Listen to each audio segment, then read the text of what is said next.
Hi, everyone. Judge Andrew Napolitano here for Judging Freedom. Today is Thursday, April 25th, 2024. Professor John Mearsheimer joins us now.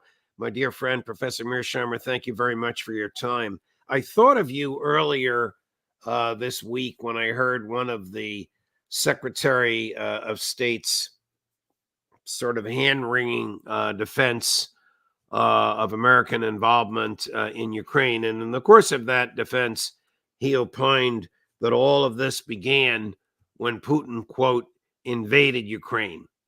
What is the who, what, when, where, how of the origin of the military dispute in Ukraine?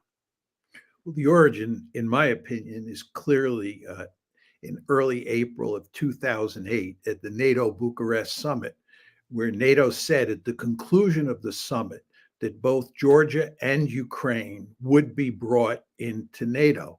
The Russians made it clear, Putin in particular, that this was an existential threat to Russia, and Russia would not let it happen. They made it clear at the time that Ukraine would be destroyed before it was allowed into NATO. And then the crisis broke out, not the war. The crisis broke out in February of 2014.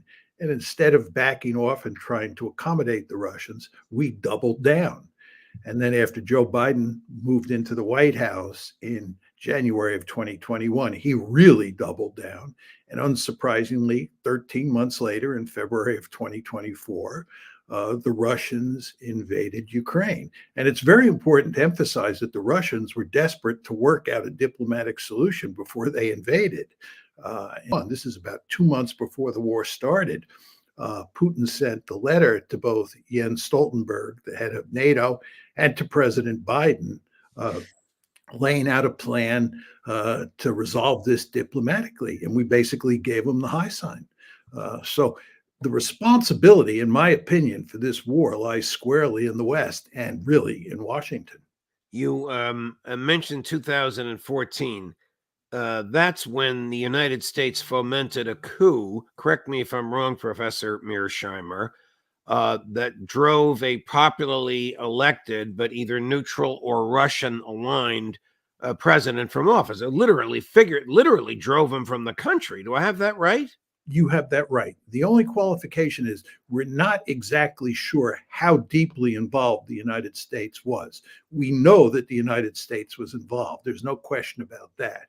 But how deeply is open to question at this point in time. But this is part of a long tradition in American foreign policy. We've been running around the world for decades now, overthrowing governments. And in some cases, those governments are democratically elected. Just go back to what we did in Iran in 1953, what we did in Guatemala in 1954, what we did in Chile in 1973. I mean, this is part of a pattern. What would Tony Blinken say if he heard what you just recounted? He has blinders on if he thinks this war began when the Russian troops marched in February of 22. This is the way Tony Blinken and people in the administration, and to be honest, most people in the foreign policy establishment in this country think about world events. I mean, let's just go to the Israeli Palestinian conflict now taking place in Gaza. If you listen to Tony Blinken speak, he will tell you it all began on October 7th. But October 7th didn't come out of nowhere. October 7th was a consequence of the fact that the Israelis had basically locked the Palestinians into a giant concentration camp or open air prison. And this was in large part a prison break. And nevertheless, people like Tony Blinken never want to talk about that. All they want to talk about is what Hamas did on October 7th. If we go back to Ukraine, would a fair analogy be an alliance between Mexico and China, which put Chinese troops or Chinese offensive weaponry approaching the Texas border? Absolutely. The United States has this thing called the Monroe Doctrine, and it basically says that no distant great power, and here we're talking about a great power coming out of either Asia or Europe, is allowed to form a military alliance with a country in the Western Hemisphere, and is certainly not allowed to station military forces in this hemisphere. And you and I are both old enough to remember the Cuban Missile Crisis, Right. which is what happens when a foreign country tries to move into our hemisphere. We simply don't tolerate it. So your analogy is right on the money. Is there anything unreasonable about President Putin having said at that conference in 2008, not going to happen? No, it makes perfect sense. And I believe if you took any American policymaker uh, over my lifetime and you put him or her in Putin's shoes, that person would have said the same thing that Putin said. And yet, Victoria Nuland and her folks in the CIA supported this overthrow of I can't remember his name, the president Yanukovych. Yanukovych. Thank you. In 2014, and fomented a series of elections that ended up with President Zelensky, who, of course, like Woodrow Wilson, ran as the peace candidate, and then did the opposite. What is the status today of the Ukraine military, Professor Mearsheimer? Well, the Ukraine military is in desperate straits. I mean, the Ukrainians themselves are saying that, and you're seeing all sorts of evidence that people in the Western media recognize that. The biggest problem that the Ukrainians face is actually not the lack of weaponry. That is a major league problem. I don't want to underestimate that. But the biggest problem is manpower. They simply don't have enough troops. They have no way of mobilizing enough troops to compensate for the imbalance that now exists in the fact that their troops have been run ragged over the past 2+ years. So it's no surprise that we see lots of evidence of desertion by Ukrainian forces on the front lines. And we see lots of evidence of Ukrainian forces basically crumbling in the face of the Russian offensive. And it's hard to imagine, over the next couple months, how the Russians don't end up conquering a lot more territory and killing a lot more Ukrainians. The American establishment, from the Republican Speaker of the House, Mike Johnson, to the Democratic leader in the Senate, Chuck Schumer, to President Biden, and the entire State Department seem to be celebrating the decision of the Congress to spend $95 billion. We'll put aside Israel and Taiwan and other recipients for now. We're just talking about the $61 billion for Ukraine, the lion's share of which we know stays right here in the United States, goes to the military-industrial complex. What good will this money serve other than perhaps delaying the inevitable Russian military triumph? I like your language. I agree with what you say. I just put it in affirmative terms. Very importantly, the New York Times had a big story today on this package, this arms package, and it pointed out that 28 billion of the $61 billion, that's almost half of the package, goes to building weapons that will replenish the stocks that have been run down in the United States in the process of supplying the Ukrainians in the past. Just think about that. 28 of the $61 billion is not going to produce weapons that go to Ukraine. They're going to be weapons that stay here because we've given so many weapons to the Ukrainians already. Furthermore, if you look carefully at the piece in the Times, actually, it's in the Wall Street Journal. I apologize. If you look at the piece in the Wall Street Journal today, it describes what kinds of weapons that we're going to give the Ukrainians right away, but it never gives numbers. And none of the articles I can find give numbers. And I think the reason that the administration is not providing numbers is because once we see those numbers, we'll see that they're paltry, that the Ukrainians are not getting many weapons, at least right away.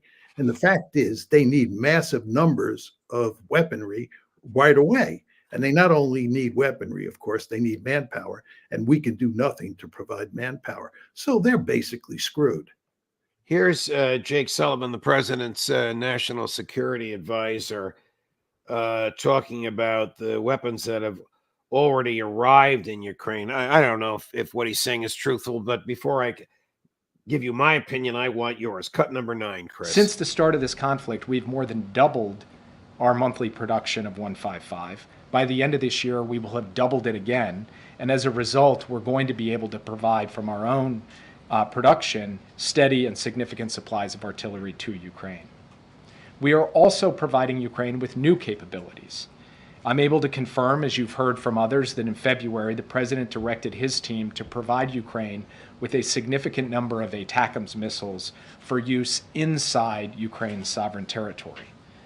That shipment started moving in March as part of the PDA that the president authorized on March 12th, and those missiles have arrived in Ukraine. This followed Russia's procurement and use of North Korea's ballistic missiles against Ukraine, as well as Russia's renewed and escalating attacks against civilian infrastructure in Ukraine. As far as you know, is this accurate? Is this reliable? Or is this political propaganda? Well, I think what he is saying is true. I don't think he's lying, but he's not providing meaningful information. As I said before, what I want to know is what do the numbers look like? We know what the basic balance of power looks like on the front. We know that the Russians have roughly 10 times as much artillery as the Ukrainians do. So, Jake, please tell me how much artillery we are giving the Ukrainians, how quickly they're going to get it, and what it's going to do to redress this 10-to-1 balance. Furthermore, with regard to ATACMS, there's no question that in February, unbeknownst to us, Biden decided to give the Ukrainians long-range ATACMS. We had given them short-range ATACMS last year. So in February, the decision was made to give them the long-range ATACMS. They were first used a few days ago on April 17th. They attacked an airfield in northern Crimea. The Russians, as best I can tell, believed that they shot down 13 of the 15 ATACMS. So the Russians have the capability to shoot a lot of these missiles down. But let's assume they don't have much of a capability. It's not going to matter anyway, because this battle is being settled on the front lines. It's being settled by artillery, air power, and manpower. And when you look at what's happening on the front lines and what the balance of power looks like between the two sides, the Ukrainians are in a terrible situation that looks like it's just getting worse. And he has no story to tell us about how to rectify that problem. Isn't it dangerous for America to be sending offensive weaponry that reaches inside of Russia? Isn't it dangerous for American national security to be for us to be doing that? Well, as long as those weapons are not too effective, it's not that dangerous. And it looks like they're not that effective. Therefore, I'm not that worried. But if these were really effective weapons and were doing lots of damage inside Russia, then I'd be really worried. But I would note to you that if that were to be the case, we would not have given them the weapons to begin with. Because for all of President Biden's faults, he is well aware of the danger of escalation, and he's actually treaded quite lightly because of the escalation problem since the start of this conflict. Have we depleted our own supplies of weapons and ammunition to a dangerously low point, should, God forbid, we need them? I think that that's true, although it's not clear that we had enough in our stockpiles if we were to get into a fight of any serious nature. I mean, the scenario that people talk about is the United States getting into a conflict with China over Taiwan or over the South China Sea. Let's assume that happens. Hopefully it won't, of course, but assume it happens. It's very clear from having watched the war in Ukraine that you have to have huge stockpiles of weaponry, and you have to be able to produce lots of weaponry very quickly to replace the weaponry that you use. This is clear. This is what's going on in the Russia-Ukraine conflict.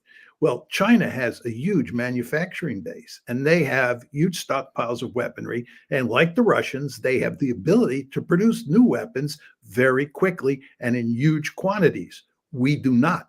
That means if we were to get into a protracted war with the Chinese, if it lasted any appreciable period of time, we'd be in deep trouble. Here's Jake Sullivan again, complaining about the Ukraine funding delays. So this must be a few days ago. Cut number 8, Chris. And the consequences of the delay have been felt in Ukraine. Over the past 6 months, Ukraine has had to ration ammunition, and that has resulted in the loss of some territory in the east, including the city of Avdiivka.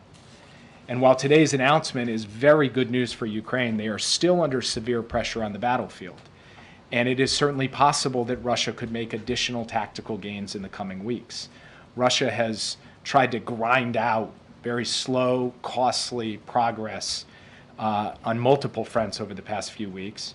They are threatening the town of Chasiv Yar. They are threatening settlements to the west of Avdiivka. And of course, they're raining hell down on Kharkiv and other cities across Ukraine. The fact is that it's going to take some time for us to dig out of the hole that was created by 6 months of delay before Congress passed the supplemental. Well, that was just yesterday. Is he not giving there an accurate recitation of what's going on? Russia grinding it out, moving slowly and inexorably westward. Yeah, he fully understands what's happening. He's making the argument that we can rescue the situation. I bet if you could administer truth serum to him, he would admit that there is a remarkably small chance that the Ukrainians can rectify the situation. But let me make 2 points about what he had to say. First of all, the implication in his comments is that we had all of this equipment sitting on the shelf, and if we had just loosened the restrictions, or we had passed this bill earlier, we could have sent all this equipment to the Ukrainians. I don't believe that's the case. I don't believe there was much equipment there to give them. Second point I'd make is I believe that somewhere down the road, we'll find out that we gave the Ukrainians lots of equipment anyway. Wow. I don't believe the Biden administration, given its stakes in this war, would not have looked for ways to get around the rules. When a country thinks it's facing an existential threat, and there's all sorts of evidence that people in the Biden administration think this is an existential threat, even though I don't agree with that, they go to great lengths to find ways to get around the rules. And you want to remember that President Biden and company have said that in February, they decided to give Ukraine long-range ATACMS. That was in February. That was before this legislation was just passed. Furthermore, you remember, I think it was in March, they found $300 million worth of equipment to give to the Ukrainians. So my gut instinct tells me that we've been giving the Ukrainians lots of help surreptitiously, but it hasn't mattered very much because, again, we just don't have much to give them. What do the ATACMS cost? I'm not sure what they cost. It's a good question. I mean, can the president just send that stuff over there without any authorization, or does Tony Blinken sign another document under oath like he signed for the Israelis, swearing that A, this is an emergency, and B, it's needed for American national security, therefore C, we don't have to go to Congress? Look, when a government feels that it is in a terrible situation in international politics and something needs to be done, it doesn't pay much attention to what the law says. It does what it has to do. This is just the way international politics works. And by the way, this is why you don't want permanent wars, because when you're constantly fighting wars and you establish a national security state, it's not long before civil liberties are thrown out the window. And, you know, we basically act as if we're in a permanent state of emergency. And when you're in a permanent state of emergency, you break the rules. And by the way, if you go back to the Civil War, Abraham Lincoln, who was probably the greatest president the United States ever had. Thankfully, he was in charge during the American Civil War. He broke the rules, and he felt that he had no choice to break the rules because we were in an extreme emergency. So I would just say to you, I don't think the rules are going to matter much to the Biden administration. Do you think that Washington has ever considered that Ukraine might actually lose, or do they not care about that as long as it doesn't happen before November of this year? Well, they care greatly that it doesn't happen before November of this year. There's no question about that. But I think they also are desperate to avoid defeat, whether it takes place before or after November. I mean, we have a lot of skin in this game, to put it rather crudely, right? And or at least the Biden administration does, or the War Party does, however you want to put it. And people want to go to great lengths to avoid defeat. Uh, Did- I sometimes think that the establishment, military, industrial, State Department, that mentality, thinks that the U.S. capabilities are limitless. Do they? I think there's no doubt that they do. If you listen to President Biden talk about the United States, he thinks we're the greatest country in the history of the world. We're the most powerful state on the planet. There's never been a country as powerful as us. There's nothing we can't do. We can handle China and East Asia, Ukraine and Eastern Europe, and the Palestinian problem in Gaza, and not even break a sweat. That's just the way things are. This is the United States of America. It knows no limits. And once you start thinking like that, you're going to get yourself into a heck of a lot of trouble. And as you've noticed, and I've noticed, we are in a heck of a lot of trouble. Here's Foreign Minister Lavrov speaking shortly after the House of Representatives approved the big package that included the $61 billion for Ukraine. Cut number one, Chris. Currently, the United States and its NATO allies persist in their fixation on dealing a decisive blow to Russia. They seem prepared to keep opposing our nation, using Ukraine as their last stand, so to speak. Simultaneously, Western nations are precariously teetering towards a direct military confrontation involving nuclear powers, carrying potential catastrophic outcomes. What do you think? Well, I think that he's obviously correct that we are and have been since the beginning of this war interested in weakening Russia to the point where it's knocked out of the ranks of the great powers. We were hoping that the Ukrainian army could deliver a hammer blow to the Russian army inside of Ukraine, and that, coupled with the sanction, would bring the Russians to their knees. It obviously hasn't worked, and now we're in a situation where the Russians are basically in good shape. They're on a roll, and it looks like Ukraine and NATO are on the verge of a significant defeat, which raises the question, how will we up the ante? And one can make an argument that we have to be very careful here in responding to a possible defeat or to an actual defeat. Because if we escalate, the Russians will counter-escalate, and that could lead to serious trouble. Well, one of the antes that the Biden administration is considering, they were warned against by President Putin this morning. We don't have a clip of it. I didn't see it on tape. I just read about it, because the Biden administration is threatening to pressure Western countries that regulate banks that have Russian depositors in those banks to seize the frozen Russian assets. This would be an act of theft on a massive, massive scale. What would be the Russian response to that? I'm not sure what the Russian response would be, but thankfully it would not be military. And what I worry about is where you get into a situation where we ratchet things up militarily. For example, put boots on the ground in Ukraine, or use American or NATO air power to redress problems on the Ukrainian battlefield, and the Russians then retaliate and we end up in a great power war. That's my major concern. I think that the Russians will retaliate. There will be economic consequences if we confiscate their money. But I don't think that will lead to any fighting between the two sides. And that's what I really care about. Do we have boots on the ground in Ukraine now, Professor Mearsheimer? American boots on the ground? Well, one can answer that in two ways. We do have boots on the ground in the sense that we have military advisors and intelligence people and people of that sort inside of Ukraine. I think virtually every country does, but we don't have any combat forces in there. We don't have fighting forces. We don't have any infantry units or artillery units, at least that we know of. And when people talk about, putting boots on the ground, they're talking about taking large-scale French forces or large-scale American forces and putting them in places like Odessa. That's the nightmare scenario.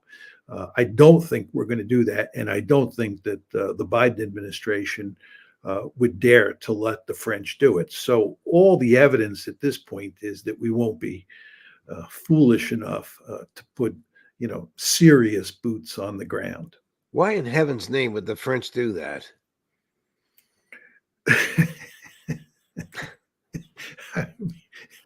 I don't have, I'm tempted to say because they're crazy, but the fact is the French are not going to do it. It was just Macron who was talking about doing that.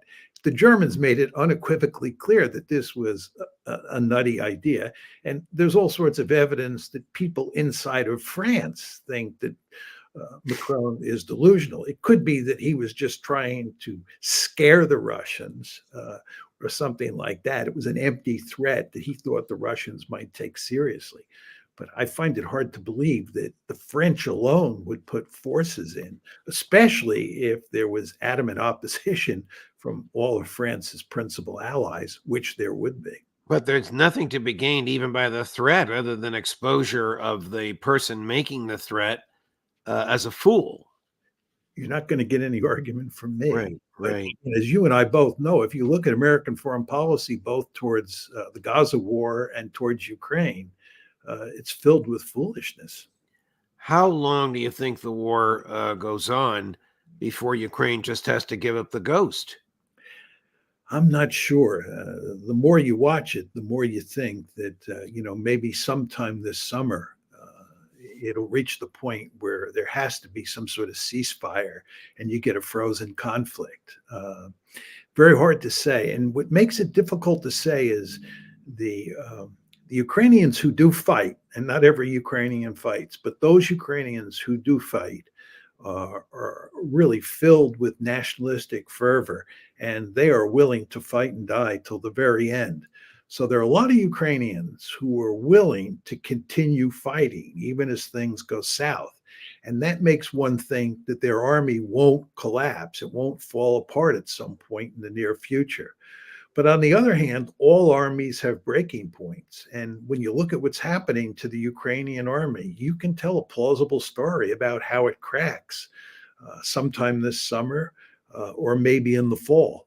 But if it doesn't, it's going to get rolled back in significant ways anyway. And they're going to end up losing much more territory than they've already lost, which is why I've long argued now is the time to cut a deal so that you minimize the number of Ukrainians killed, number one, and two, minimize the amount of territory they lose. Do you But think that doesn't get anywhere?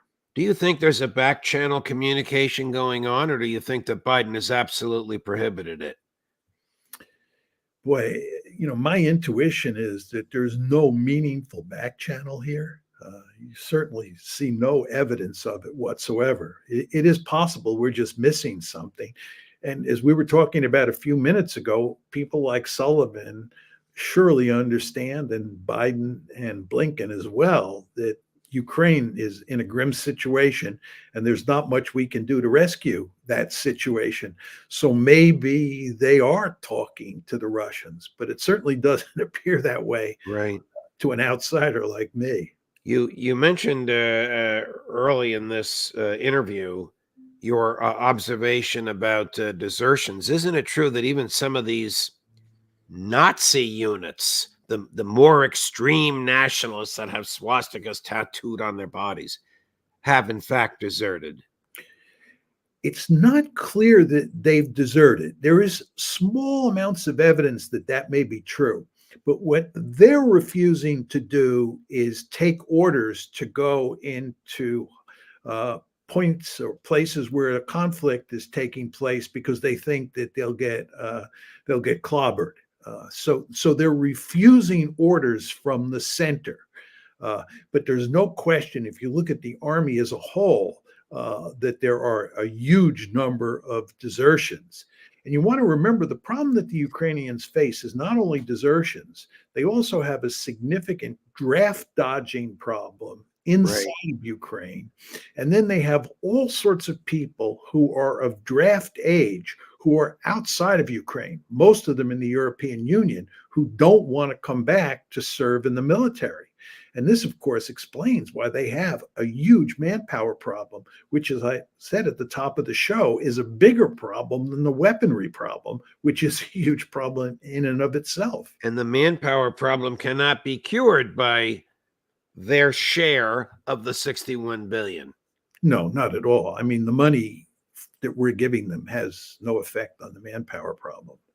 Professor Mearsheimer, it's a pleasure, my dear friend. Thank you very much for joining us. I hope we can see you again next week. I look forward to it, Judge. Thank you. Thank you. Coming up at 4 o'clock Eastern, Max Blumenthal, Judge Napolitano for Judging Freedom.